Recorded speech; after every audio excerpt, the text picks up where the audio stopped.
Magandang gabi po sa inyong lahat. Ako po si Rajuman, Jenny Pahilaga at syempre ngayong Miyerkules, September 3 na hutay 2025 ang ating pong usapang batas with Attorney Rene Bueno. Partner Attorney, good evening. Magandang gabi sa lahat ng nakatutok ngayon sa Usapang Batas na kung saan ang mga batas ay ginagawa nating simple at mas madaling maintindihan. Tama ka dyan, Partner Attorney, at mas sa mga pangkaraniwan nating mamamayan na araw-araw ay napapaliwanagan natin ng sabi na ayon sa batas. Okay, at nang malaman nila ang kanilang mga karapatan. Naman, importante yon.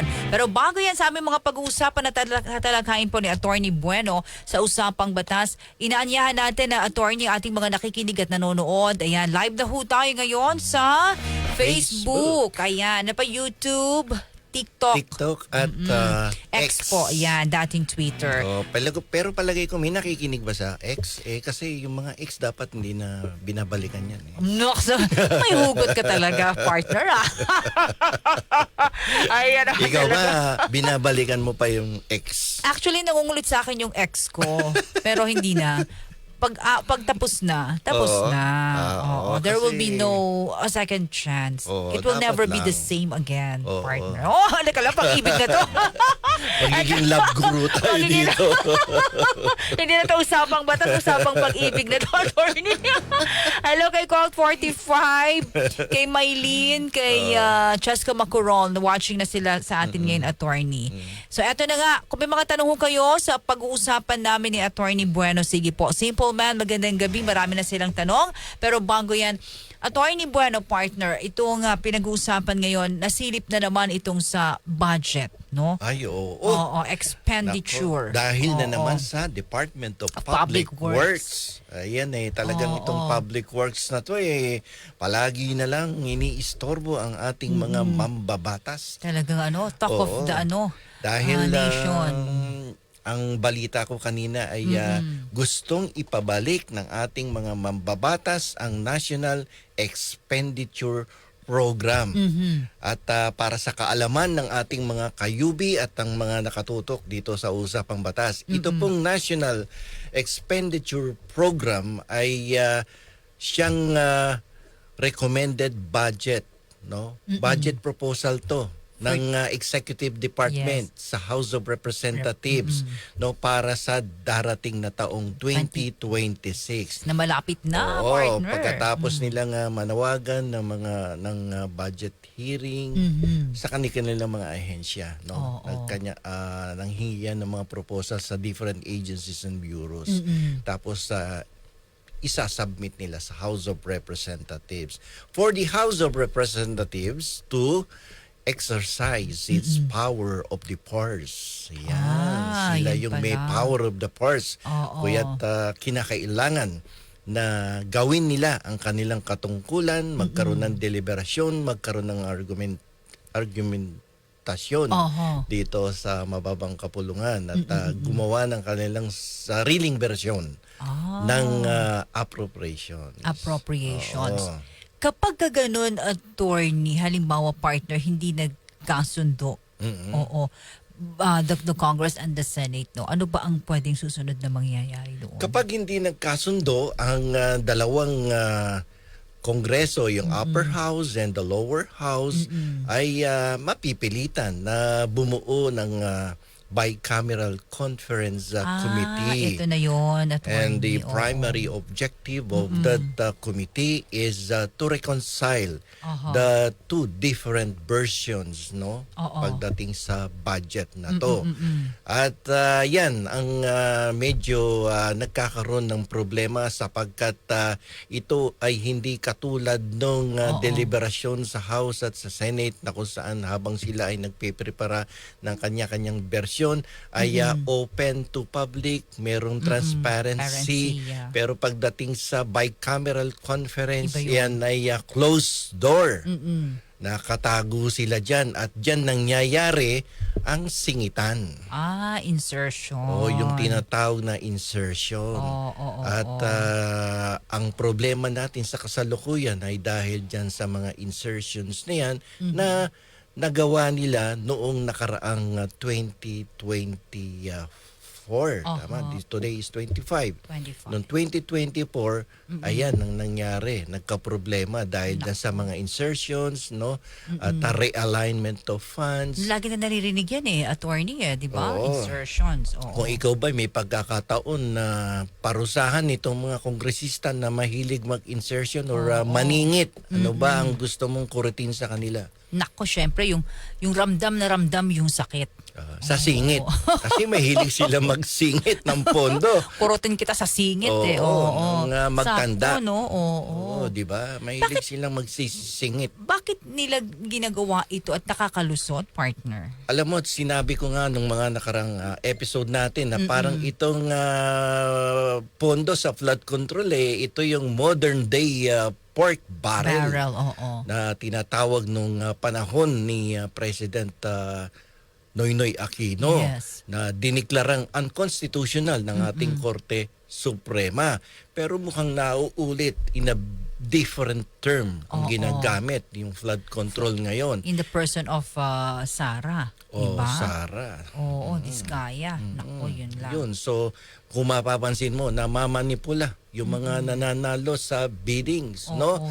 At lumalabas na merong mga pinapaboran na kumpanya na pag-aari naman lang pala ng iisang tao. Si Diskaya pa lang ang pinag-uusapan natin dito. Hindi pa kasali yung ibang mga contractors, no, ng ating gobyerno. Yan ang nauumpisahan pa lang imbestigahan dahil sa ating magiting na alkalde ng siyudad ng Pasig, ayan. si Vico Oo. Soto. Sa kanya doon unang narinig, partner. Siya ang diba? unang nagbulgar dyan. At salamat na din kay Julius Babaw at kay Corina Sanchez sapagkat in-interview nila Nakita natin Yung no? interview nila ang nag-give way to disclose this corruption Exactly. sa public works. Diba? Exactly, partner. May papel din silang ginampanan dito kung bakit na-discovery ang mga anomalyang transaksyon dito sa public works. Pwede natin silang bigyan ng konting credit dito. Kumbaga may advantages and disadvantages naman. Kaya nga lamang, ayun. Napasama, partner. Sila. Kung ako Pero nga at least nasiwalat. Kung ako nga si Julius, alam nyo ba, intentional yan. Sinabi ko para lumabas yung anomalya na yan. Yun! O, di ba? Dapat ganun ang sagot niya. ito partner, ang gaganda. Oo.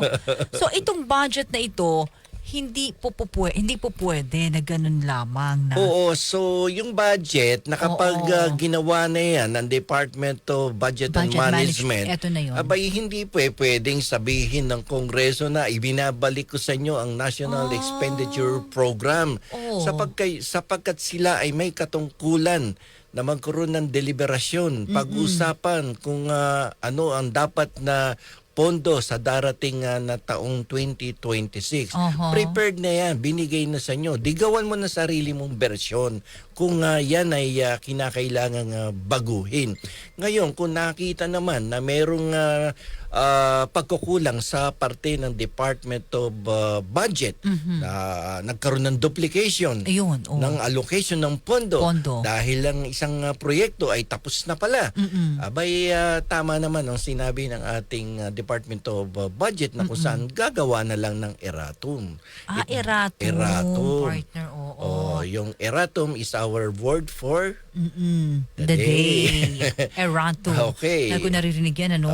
So ito yung correction na gagawin ng Department of Budget na kanilang isusumiti naman sa Kongreso upang magkaroon ng changes for the errors committed by the executive branch. But the Congress cannot toss back the National Expenditure Program. Yung pag sinabi nila, ibabalik namin, hindi ganun yun. Wala na.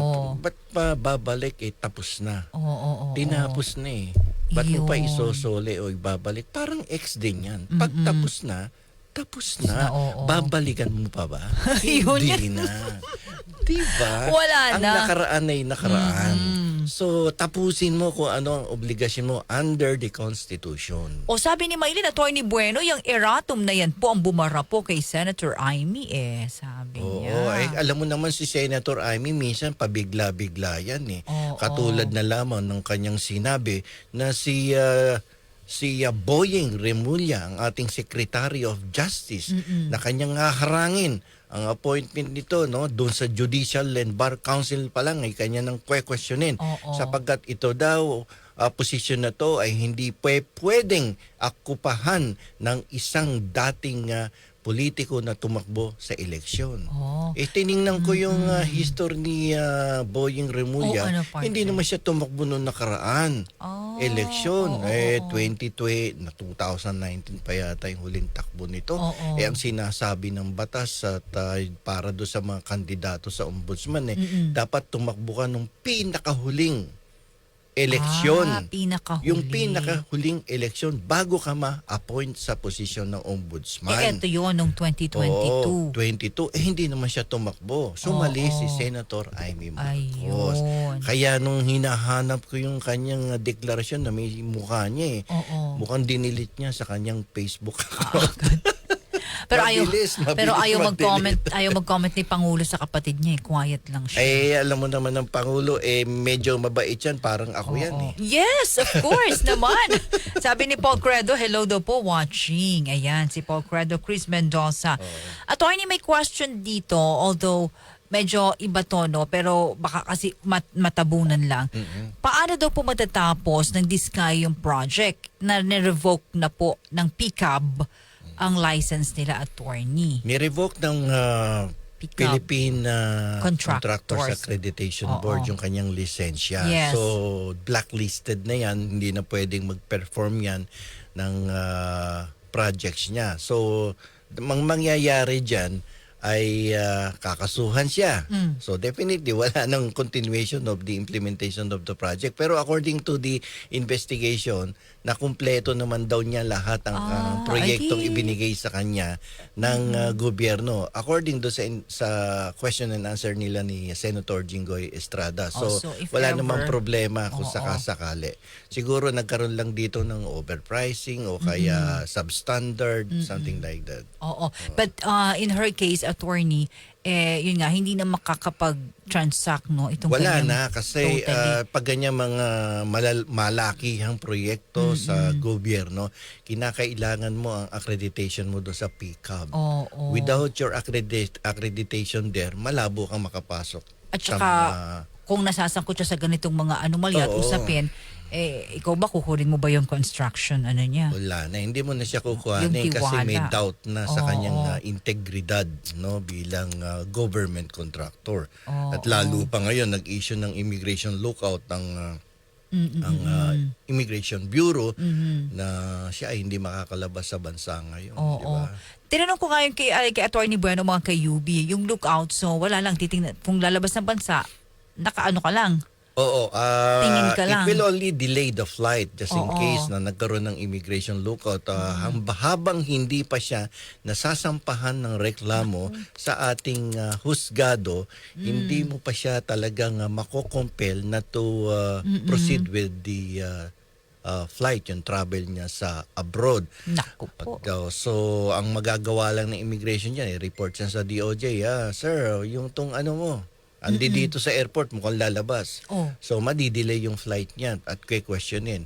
Pero kung walang kaso na ang penalty ay 6 years and 1 day pataas, kakaalis yan. Lalo na pag tumawag kay attorney yan at marami nang ikinatwiran. Wala lang, ganun lang pala yun, Attorney Bueno. Delay lang yung flight. Kasi that would be in violation of the constitutional right of the person to travel. Yun lang. Walang kaso eh. Dapat kasuhan. Attorney, sabi ni Call 45, magandang gabi po. Anong pwede ba ang back job, attorney, para sa palpak na projects para di nagagastusan ng gobyerno ang mga palpak na gawa nila? Paano back job? Call 45. Pwede ba ang back job, attorney? Anong ibig niya sabihin sa ni Call 45, para di pakipaliwanag. ang mga palpak na gawa nila? Sabi ni Simple Man, dapat makalabas ng bansa ang mga anak dahil hindi magsasalita, Sara, kung sino ang kasabwat niya.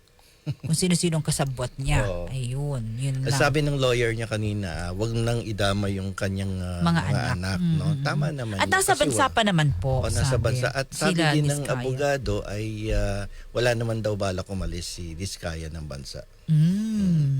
Kasi ganun din naman, tama naman. Kasi kung aalis siya ng bansa, tapos sinampahan siya ng kasong kriminal, Oo. ang ating pamahalaan ay may karapatan namang kansilahin ang kanyang pasaporte. Oo, Pag wala sabi ka mo nga. pag wala ka ng pasaporte, you will be compelled back to go back here. Otherwise, magiging stateless ka na. Naku, grabe rin yung mga kinakaharap nila ngayon. Mabigat na kaso no? yan. So, isang lesson yan sa ating mga kababayan na gustong sundan ng mga yapak ng ganyang mga klaseng tao Nako. na hindi sumusunod sa batas. Oo, at grabe, no? Yung mga sabi nga, naglalabasa ngayong ghost project. Ayan. Okay. Yung projects, gumuho halimbawa, attorney, Ang substandard. Aayusin nila ulit? kung substandard yan, may criminal liability ang contractor kasi may prescription yan yan, na called 20 years.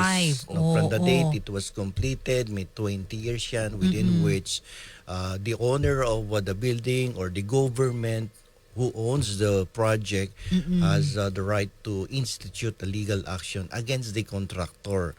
So magpapahil yan ng criminal, magpapahil yan ng civil damages. So madaming kakaharaping kaso ang contractor. Mabigat din So pala, kapag no, kayo ay attorney? contractor, ay pag-isipan yung mabuti. Dapat gawin yung mahusay ang pagkakatayo ng mga infrastructure, building, bahay, kahit sa mga maliliit lamang na bahay. Sapagkat yan, pag nagkaroon ng diferensya yan, ay mananagot ang contractor. Hindi porket tapos na ang project, wala na siyang pananagutan.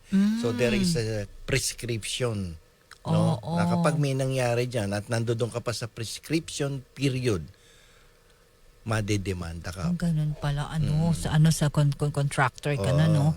Attorney, just, iba naman yung nangyari dun sa tulay, no? Sa may, yung bagong-bagong Sa Isabela. tulay, iba naman Ayun, yun. dapat yun ay sinampahan na ng kaso. Tahimik na rin yun, no? Tumahimik sila doon. Pero yan ay proyekto ng panahon ng dating administrasyon. Oo. Matindi rin yun. Madami tayong actually problema ang kinakaharap dahil sa kagagawa ng ating ahensya na Public Works and Highways. At dapat talaga, since naumpisahan, tapusin talaga ng ating pamahalaan ng investigasyon ng mapadala natin sa kulungan yung kung sino man ang responsableng tao na may kagagawan ng mga palpak na proyekto sa iba't ibang probinsya. Yung mga tulay, mga buildings, mga flood control projects na yan, dapat yan managot yan sa ating taong bayan. At nang hindi na pamarisan pa sa mga susunod na taon at henerasyon. At nagbabago ang panahon. Alam natin yan, Nagbabago ang Attorney panahon. Bueno. Sabi rito ni Master Pogi, hello, Addictus Rex, hello, good evening. Sabi ni Master Pogi, what if the lapse is on the DPWH design, Attorney Bueno, and it was followed perpetually? Yun Ang lang design, naman. ang design kasi ng project inanggagaling yan doon sa contractor. Sa contractor. So it will be subject to the approval of the district engineer. So both are liable now. Pag nagka-leche-leche sa kaso yan. What we're So talking may about liability ang district engineer doon. Kasi yun isa din. sa pipirma doon eh. 'Di ba mag-uumpisa yan sa bidding tapos magkakaroon ng awards pagkatapos start yung construction, tapos magbabayaran. Maraming sabit dito sa proyekto na to. Grabe pala, no? Pati ang auditor, sasabit yan kasi bakit mo inaprubahan ang release ng pondo without conducting the necessary inspection of the project, whether it has complied with the existing auditing rules, blah, blah, blah. So lahat yan, marami yan na medyo mananagot sa batas. Pero malaki talaga kaya ang kinikita ng mga contractor pag wala ganitong mga iusapin na mga ghost project, diba? Siguro Maliit daw eh. Maliit.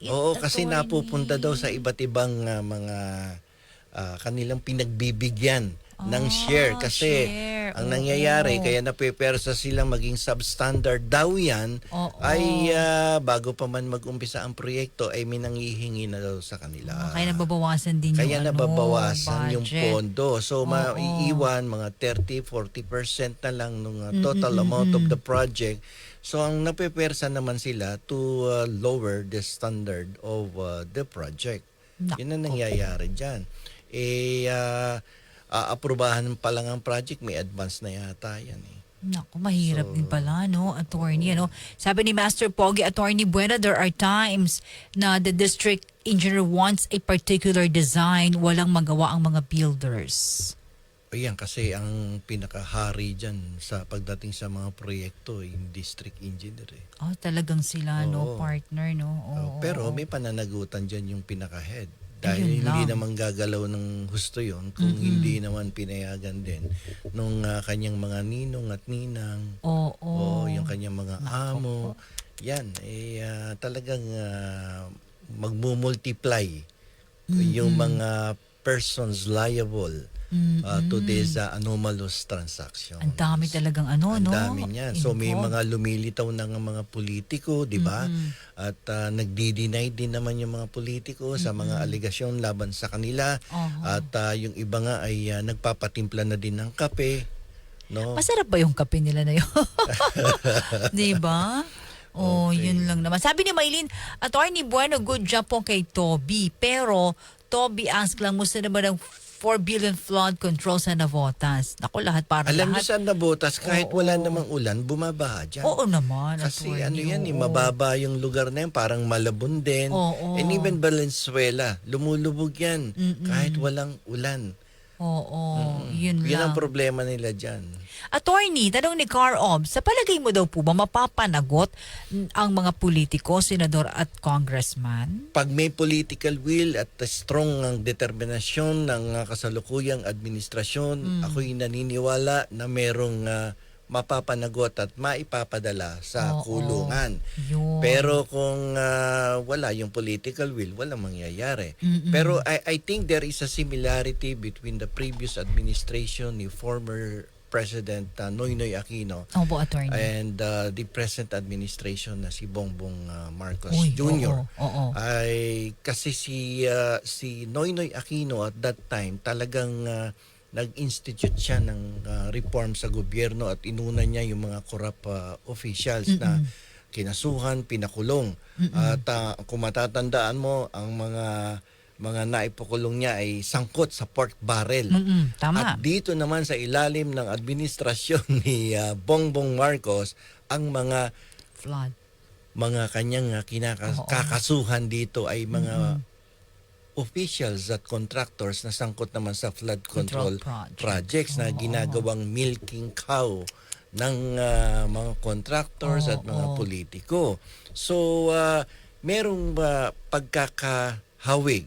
Kaya ako'y naniniwala na kung ang political will ay kasing lakas ng political will ni Noynoy Aquino dito kay President BBM, May posibilidad, malaki ang partner. posibilidad na may maipadala din siya sa kulungan. Biruin mo kung ating babalikan ang ating kasaysayan. Ang ama ng dalawang leader na to ay nung araw ay magkatunggali sa politika. Si Ninoy Aquino ay kalaban sa politika ng dating presidente na si Ferdinand Marcos Sr. Talagang magkalaban yan. Pero magka-fraternity brothers yan sa University of the Philippines.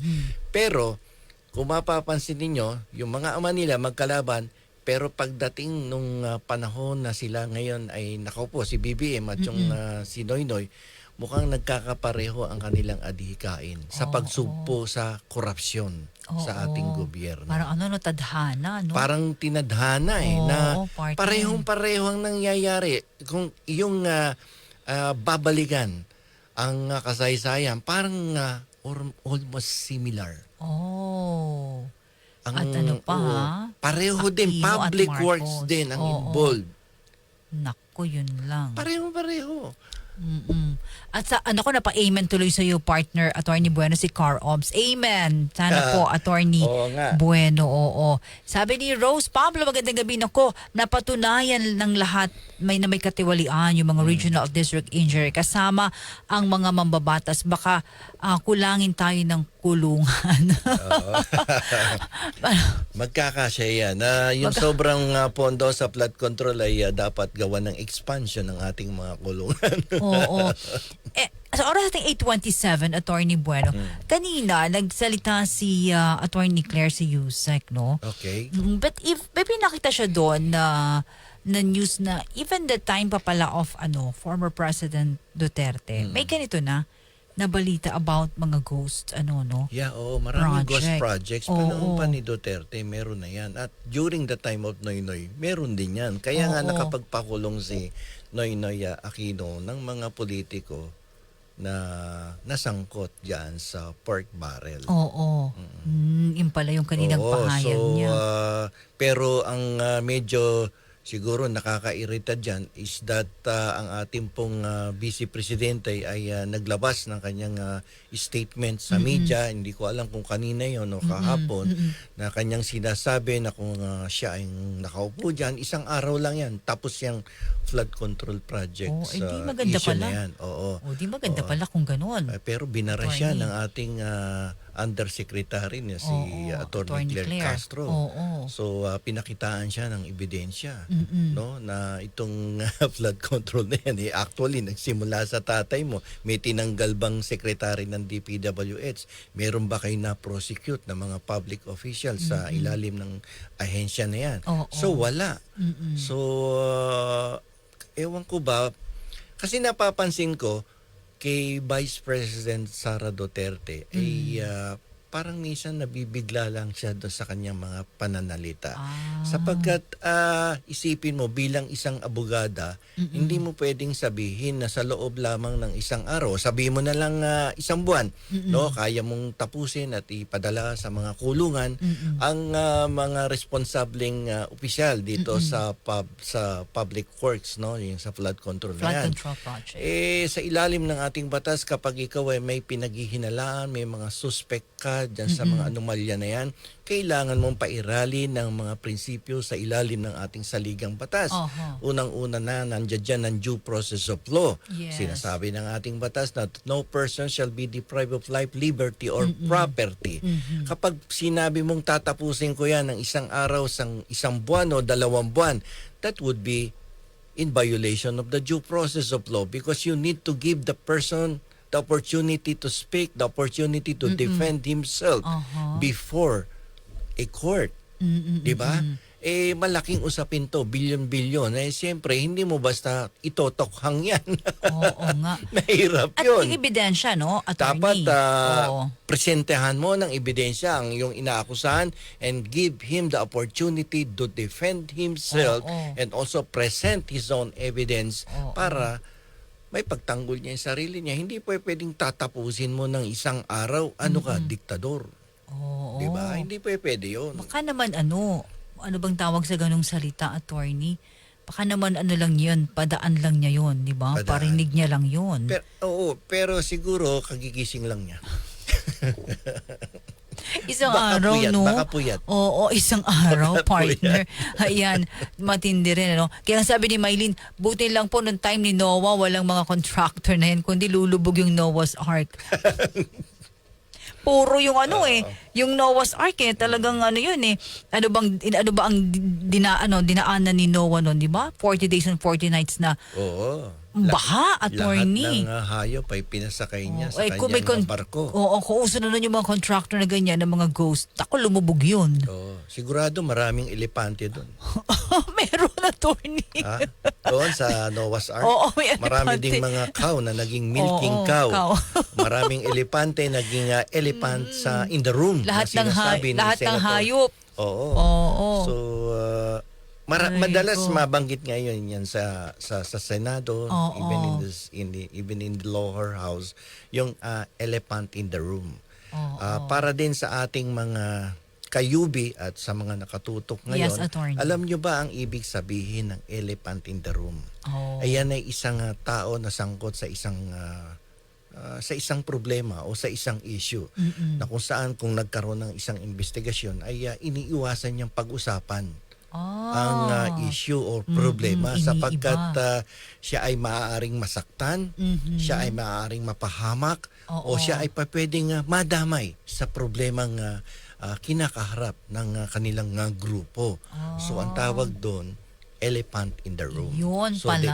yun ang Word elephant for in the day din yan, Okay, so elephant in the room. Elephant in the room. So sabi ni Mig Subiri sa Senado, meron daw mga elephants in the room. From his mouth, Oo, direct. Direct from the mouth of Senator Zubiri. So, ibig sabihin, marami dyan sa ating Senado na tahimik at tayo mag-participate sa mga diskusyon na may kinalaman sa anomalous transaction sa flood control project. So, there are so many elephants in the room. Yun naman. Magandang paliwanag yun. Ayan. What about the milking cow? Iba pa yun. So, susunod yung Iba pa milking yun. Attorney, sabi ni Ken TV Plus, sana po, attorney, mapasok kayo sa gobyerno. Dahil Sino kayo sino po. nagsabi? Sabi ni Ken TV Plus, na kailangan po ng ating gobyerno ng matino po. O, di ba di ka nga lumabas ng isang araw? Baka siguro masama ang loob sa atin yan. Kaya gusto niya pumasok tayo sa gobyerno. Mahirap sa gobyerno. That is a big sacrifice if you will be working in the government. You know, pagka nagsilbi ka sa bayan at pumasok ka sa government, ikaw, halimbawa, Attorney Pwes, hindi mo na isipin ang sarili mo. Yeah. Papipiliin ka nga, bayan o sarili. Bayan yun, matik yun. Pero sa Commission on Audit, iba. Oo. Commission or audit. Doon tayo Wala sa- commission, wala audit. Yan. Doon tayo sa commission. Sa commission. Ayan, oo. No? Para may audit, pero Oo. para ikaw ligtas. Nako, yun lang naman. Parang yung tono yung pananalita ko, partner. Joke lang yun. Oo nga. Ay, naku po, talaga naman napaka. Pero, Attorney Bueno, sa oras nating 8:33, mga ka-UB, maiba tayo. Naihain na sa Kongreso ang iyong sinasabi noong mga nakarang araw sa programa. Alam na mo- ako pagtatakbong presidente, di ba? O anong edad? Alam mo, last year ko pa yung dinidiscuss sa aking YouTube vlog na Attorney Rene Bueno. Oh yes, Attorney, oo. At ako'y sinasabi ko na talagang dapat babaan ang edad, no, mula 40 anyos hanggang 35 anyos sapagkat marami nang lumalabas na mga bagong sibol na kabataan na magagaling, matatalino, idealistic, dynamic, ang mga utak, no? Pero, Mahusay. Attorney Bueno, hello daw from Edina Jones watching from Washington, D.C. Ayun, Ayan. marami pong salamat sa pagtutok sa Hi, Usapang Edina Batas. Jones from Oo. Washington, D.C. Sana po ay ipanmalita ninyo na kami ay araw-araw nandito sa Usapang Batas alas 8 hanggang alas 9 ng gabi. O, tamo si Maylin na pa, yes, I stand with Vico. O, Yes, yan. Vico So, Soto. 40 years old, From Attorney. 40, gawin ng 35 35. anyos ang qualification, ang age qualifications for someone who wants to become a president. Okay. Dahil tayo na lamang, iilan lamang ang bansa na kung saan ang age requirement ay 40. Ang Amerika, 35. Even Canada, I think it's 35. Other European countries, 35 years old. It's about time we also impose the requirement na 35 years old for the president. Oo, para medyo ano pa, no? Mag-isip, kumilos. Para, Diba? kasi pag 65-70 na, may rayuma yan. Ang hirap mag-check ng flood control projects. Tsaka ano, may mga iniinda na partner eh. Oo, marami ng sakit Oo. yan. So, dapat painumin naman na ng atrisin yan. Yung sinasabi nyo dito. Tsaka Santon, coffee. Santon, oo. Santon plus herbal capsule, di ba? Ayun, pagbata, ano pa yan? Malakas pa at medyo energetic. malikot ang utak niyan. Lalo na ngayon. Oo. Iba ang pananaw ngayon, partner Attorney Bueno po, ng mga kabataan o bata nating mga leader. At ang kagandahan dito sa resolusyon na isinampa sa both houses ay ang paraan upang palitan, no? I-amyendahan ang ating konstitusyon ay through constitutional Convention. O yung pala, nabanggit mo yon, Diba? Attorney Bueno, partner, oo. Ang Constitutional Convention ay kakaiba sa dalawang uri ng pag-amyenda sa konstitusyon. Ang una kasi yung Constitutional Amendment. Okay. At yung pangatlo ay yung People's Initiative. Yang mga paraan na yan upang palitan ng ating saligang batas ay Kongreso rin ang magsasagawa ng proposal to make changes in the provisions of the 1987 Constitution. Pero sa Constitutional Convention, ang mga miyembro ng ating mataas at mababang kapulungan ay tatabi muna at ang taong bayan ang siyang pipili ng Constitutional Convention delegates na kanilang iboboto direkta upang ito ang gumawa ng lahat ng pagbabago sa ating saligang batas. Ayan. So maganda yan. So katulad mo, Jenny, gusto mong makatulong sa ating bansa at ikaw ay maraming naiisip na pagbabago dapat na isagawa sa ating saligang batas para sa kapakanan ng mga mamamayang Pilipino. Tumakbo ka sa Uyo, doon sa Novaliches, bilang isang muna ako. Concon delegate. Diba? Pwede pag concon Pwede delegate. yan. O kaya si Rohazaki at si Addictus Rex. Gusto nilang maging concon delegates. Pwede yan. Pwede. No? So, para magkaroon ng reforma sa ating bansa. Diba? So, maganda ang proposal na yan. Mas mapapalapit yun, Attorney Bueno, sa mga pangangailangan at hinaing ng ating mga kababayan. Yes, dahil hindi mga politiko ang tatakbo dito. Yun ang kailangan natin. Kasi pag may politiko na, nako. Yung mga politiko nando sa House of Representatives, tabi muna kayo. This is a different set of people na run for the changes dito sa ating constitution. Sila yung mga concon delegates. Yeah. Dito ba, Attorney Bueno, partner, na pag-uusapan din ng qualifications? Meron din naman qualifications yan sa concon delegates. Yan, at least yan 25 years old yata yan. Depende dito sa kanilang magiging proposal sa pagbabago ng ating saligang batas. But for the president, anong background yan? Education? Siguro dapat palitan na din yung nakasulat ngayon sa ating saligang batas dahil nakalagay dito is able to read and write. Dapat palitan yan. If you are running for the position of the president, you need to set a higher standard. Katulad ng mga kwalifikasyon sa isang malaking korporasyon. Kailangan siguro may 10 taong experience sa pagpapatakbo ng isang malaking kumpanya.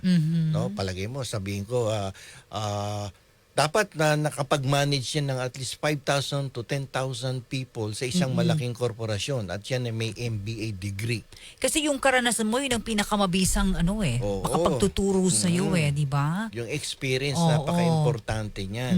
So, dapat ganun mga qualifications kasi yung able to read and write, that would qualify even someone who did not go to school. Mababaw yun.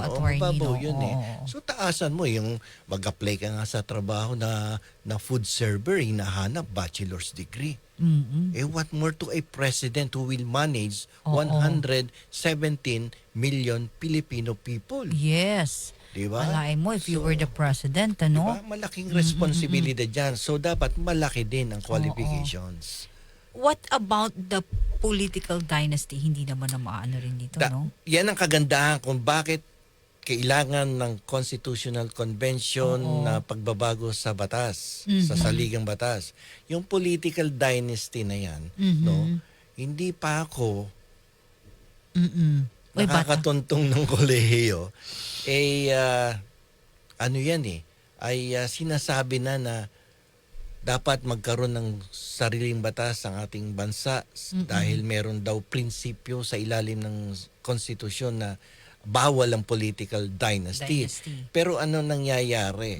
Dahil nakasalalay sa husay ng mga ating mambabatas ang pagsasagawa ng isang political dynasty provision sa ating bansa, hindi nila ginagawa sapagkat sila ang unang maapektuhan ng batas no, against political dynasty. Correct. So kinakailangan constitutional convention at hindi sila kasali sa pagcraft ng bagong saligang batas at iasa natin sa mga CONCON delegates at itong mga CONCON delegates na to kinakailangan i-fix nyo na yung batas na yan.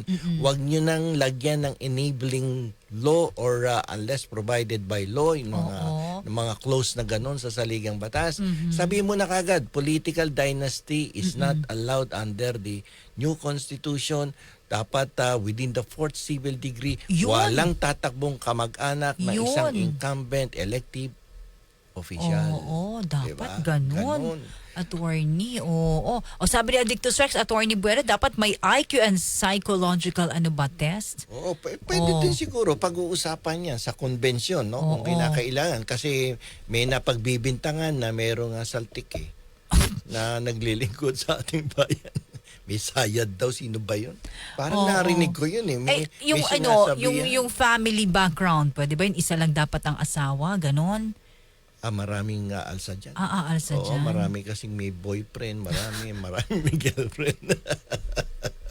Kasi, pero dapat maganda yung kanyang moral ba? Should I say? yung kanyang moral background. Kasi dapat yung may tinatawag na moral ascendancy dyan. Yeah, that's true. So dapat maganda yung kanyang family background. Kasi if you know how to manage your family, I think doon nagsisimula yun yung basic Pag maganda this is just my personal opinion attorney, partner. Kapag maganda ka mag-manage ng iyong pamilya, definitely mahusay ka din mag-manage ng negosyo. Pag mahusay ka mag-manage ng negosyo mo, mahusay ka din siguradong magpatakbo ng bansa.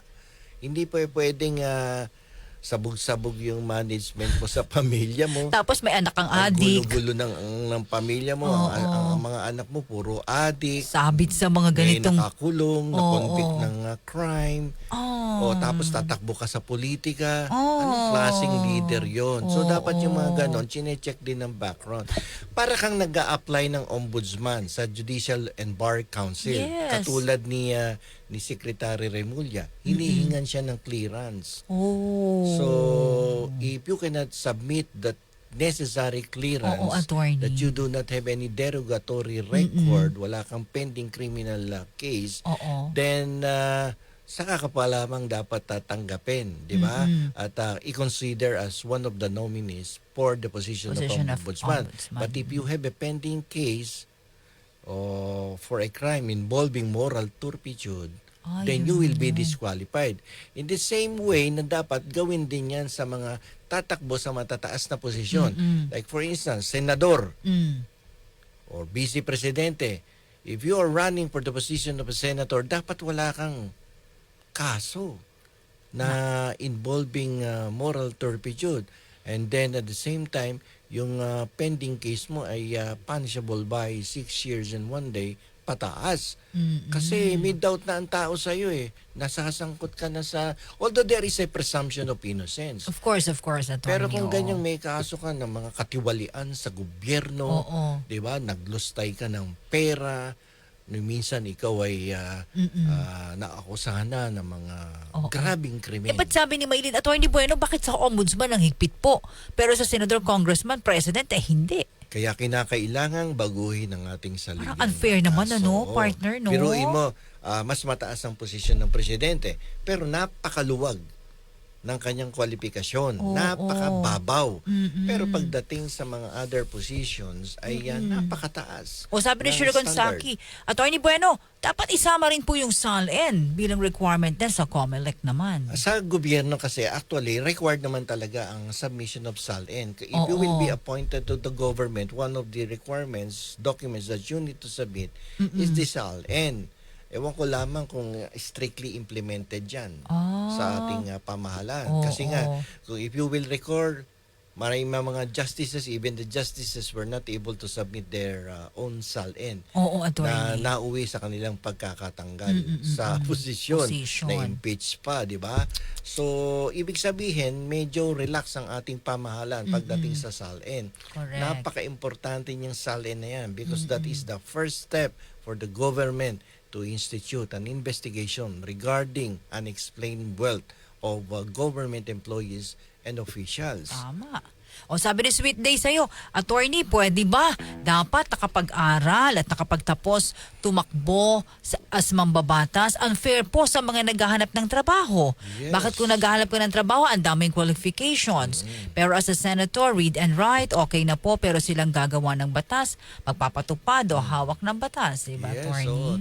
tama na tataasan talaga ang standard of qualification sa ating Kongreso kasi gagawa ka ng batas eh. Oo. Tapos wala kang ka-background sa kumpanya. Oo. Kahit man lang yung Pero minimum pag qualifications na president, college degree dapat meron eh. Yun nga eh. Sabi ni Anami Downfall, Attorney Bueno, mag-apply kang housekeeping, mas mataas pa ang qualification kaysa sa mga politiko. Yes, correct. Kasi ang housekeeping marunong maglinis ng dumi ng politiko o tagagawa ng dumi lalo na sa budget. Yun. Yan ang kaibahan ng housekeeper sa hotel. Sila yung tagalinis pero sa house or kaya sa other offices parang hindi sila marunong magwalis. Oo, nako. Pero palagi ko yun naman lang. ngayon matututo na sila magwalis dahil may directive coming from the president. Oo. Sabi ni Kan TV Plus, Attorney Bueno Ranjo Manjeni, alam mo ba may mga politikong may saltik? Oo. Yun nga yung nabanggit ko kanina. Marami akong nababasa sa sa social media na ginagawa nga nilang katatawanan. Pati sa TikTok. Oo, naku, lalo sa TikTok pinagbibintangan mo. nilang mga public officials na merong sayad. Oo. Yun. Dapat pala talaga mahigpit pag isang batas baguhin, Attorney Bueno, ang qualifications ng... Yeah, dapat baguhin talaga. Oo. So siguro naman sana magkaroon ng progreso itong sinumiting resolusyon. Nakikita mo naman meron naman, Attorney Bueno. Sana, sana magkaroon ng pag-asang maisakatuparan itong pagbabago sa ating saligang batas through a constitutional convention. Yun. Sabi ni Arthur J. De La Cruz, Attorney Bueno, magandang gabi. Ma'am Jenny watching from North Caloocan. God bless po, nakahabol. Sabi ni Kahel, good evening watching from home. Hindi siya taga Washington DC. Watching from home. Watching from home. Yung iba kasi dito habang nanonood, yung iba naghahapunan, yung iba nagpapahinga na, yung iba nasa kwarto na. Sa sasakyan, Attorney. Yung iba sa Papauwi. radyo, nakikinig sa DZXL, yan. Oo, yun lang. Ako, may sinampos si Shiro Konsaki. Ayan. Ayan na. Hindi ko... Si Lemon din, sabi niya.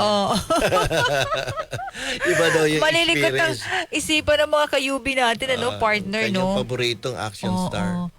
Dapat din ba yung yung ganon, requirements, mga pananalita? Dapat magaling ka ding magpaliwanag. Dapat meron kang ability na ma-express mo kung ano yung nandun sa loob ng Hindi, iyong kung utak. yung parang bukan, ano na ng bibig mo na magmura, pwede din ba yun?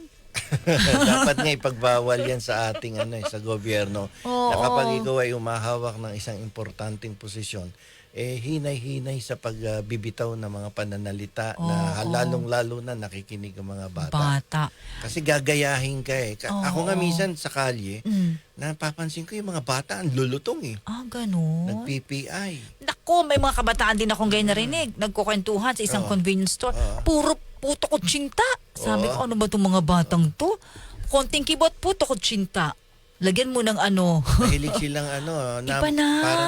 Parang ginagaya nila yung naging leader before eh. Oo, parang na lang Parang mahilig silang uminom ng tang. Attorney, last question. Attorney Bueno, ano pong masasabi nyo kay Senator Joel?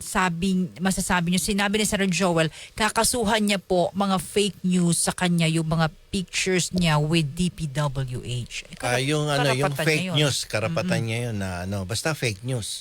Yung karapatan niya magsampa ng reklamo. So iwasan niyo yung fake news. Pero kung totoo naman ang sinasabi ninyo, that is your freedom Of course. Speech, freedom of expression. No, kasi lalo lang na ang pag pinupulaan mo ay isang opisyal ng gobyerno, sinabi na nga ng ating Korte Suprema sa madaming beses na ng mga government officials ay hindi dapat maging balat sibuyas. Pag kayo'y pinupuna ng mga taong mahilig mag-monitor ng activities ng ating pamahalaan, huwag kayong magagalit sapagkat sila ay may karapatan na magpahayag ng malaya, no, tungkol sa mga inyong performance diyan sa gobyerno. Partner Attorney Bueno, mabisa ba na napatunay o ebidensya ang litrato? Na litrato, Halimbawa, yung sabi niya, katabi niya na ano ngayon, kakilala mo ba si ganito? O sabi mo, hindi, ito, magkatabi kayo. kung totoo naman magkatabi sila eh. Hindi, magkatabi nga. Hindi ba to magkita kayo sa isang lugar, sa sa isang event, magkasama kayo? Wala namang problema. Walang masama doon kung magkasama kayo sa isang event. Tapos nagre-ribbon cutting kayo ng isang proyekto. It does not mean na So, pinost niya yun. Wala namang sinasabing libelous or defamatory statement laban sa isang opisyal. Walang kaso yun. So, yun kasi inaano niya na, kasi public figure bakit may picture lang ba? Ba't sabi niya, bakit ako lang yung nasi-single out? Porket picture lang, ganun-ganun. kasi magaling siya mag-basketball. Yung pala yun. Okay, sige. Ayan. Ay, may mga meaning na sila tungkol kay, may video pa daw, Senator. sabi ni Hiro Kansaki. Oo nga. Ayan, ang bilis ng time. Oo nga, alas 8:52. Bueno, susunod ang Santon. Ayan. At bukas is Thursday na pala, no? Ang bilis ng araw. Ayun lang. Biyernes na naman. Thursday and then Friday. Thursday pa lang bukas, Attorney. Kala ko biyernes na naman eh. Ayan. Si Mylene Santon, pasok pagkatapos ng ating programa. So may gusto kang batiin, partner, Attorney Bueno, bago tayo magpaalam? Oo, binabati ko ang lahat na tumatangkilik sa ating programang Yung YouTube mo. Usapang Batas at lahat ng nakikinig, lahat ng nanonood, puntahan nyo po yung aking YouTube channel na Attorney Rene Bueno. Kung gusto nyo na mas mahaba-habang Marami ka ng views doon Congratulations So meron na tayo doon 165,000 subscribers. Congrats. Considering na 2 years ago ko lang ginawa yung YouTube channel na yun. Galing. More viewers, views. Tungkol din sa batas ang ating usapan doon. Of course. So, pero doon sa mga ating sumusubaybay sa akin doon, hinihikayat ko kayo na kung gusto niyo ng live at mag-usap tayo ng personal dito sa Usapang Batas, mas maganda. Mas maganda Huwag yung, pero kung talagang wala magagawa, di mag-reply na lang kayo doon sa aking YouTube channel. Pandagdag ng views yun, di ba? Ayan. Maraming salamat, Attorney. Magkita-kita tayo muli bukas. Abangan po ang Santon. Susunod na po ako si Radyo Man, Jenny Pahilanga. Ako naman po si Attorney Rene Bueno. Magkita-kita tayong muli bukas dito sa Usapang Batas. Oras 8:54. That